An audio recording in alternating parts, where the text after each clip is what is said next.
Now, let me ask you a question.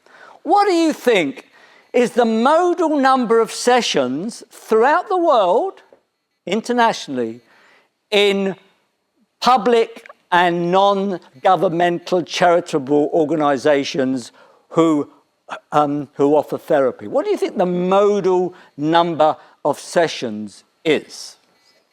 6. There's that famous 6.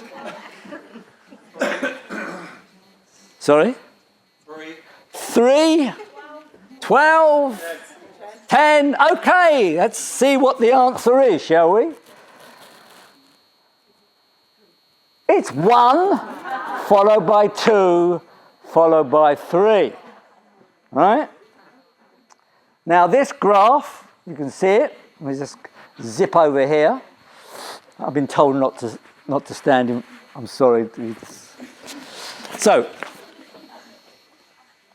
this is data that comes from a very large data collection study in Victoria, Australia, in the early 2000s. 45, between 40 and 45 came for 1 session, and then 2. This is over a 3-year period. There's a brief recovery at 20 because all the data beyond 20 were combined. Okay? So we have the situation that the most frequently occurring number of sessions that we have is 1, but the counsellors and therapists are not trained in single session therapy. You know, it's a strange thing. We're trained to see on the assumption that people are going to come back and, you know, and that's fine. They do come back, and of course we need to, you know, to have the ongoing training as well, but we don't get trained to see somebody just once. And guess what? People say, yes, but that's because they were dissatisfied. They've dropped out. They thought that they had lousy counselling. Well, sorry to tell you folks, but 70 to 80% of those who have 1 session are satisfied with that session given their current circumstances. All right? That does mean, of course, that 20 to 30% aren't, so we don't want to gloss over that.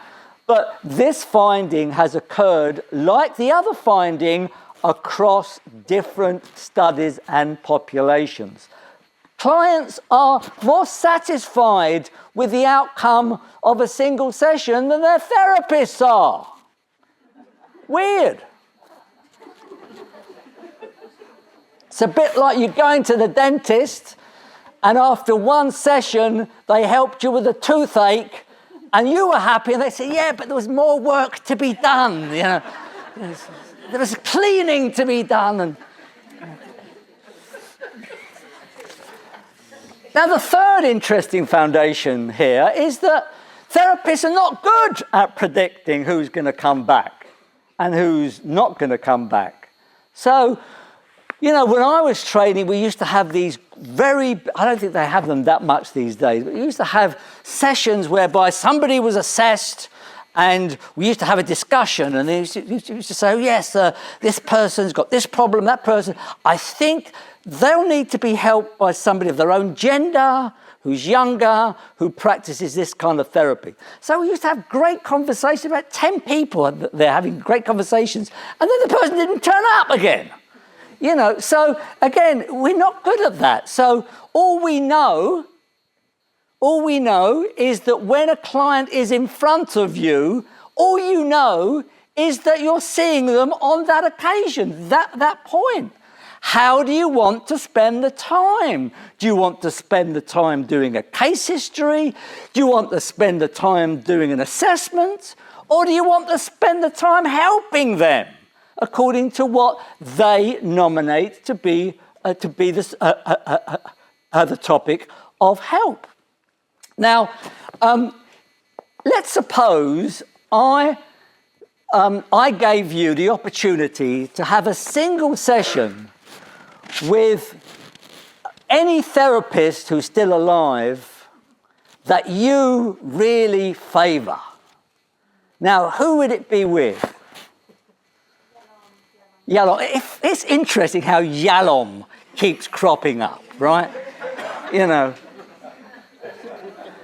Hopefully, when I'm in my 80s, they'll say Windy Dryden. But it's Yalom. Okay. So you see, okay. So we fly you over to see Yalom, and he does a case history. Are you happy? No. Actually, some people say just to be in the same room is sufficient, but we'll gloss over them. All right. So all you know when you're seeing somebody is that you're seeing them for that moment. You don't know that they're going to come back or not. So the crucial idea underpinning single session therapy is help provided at the point of need.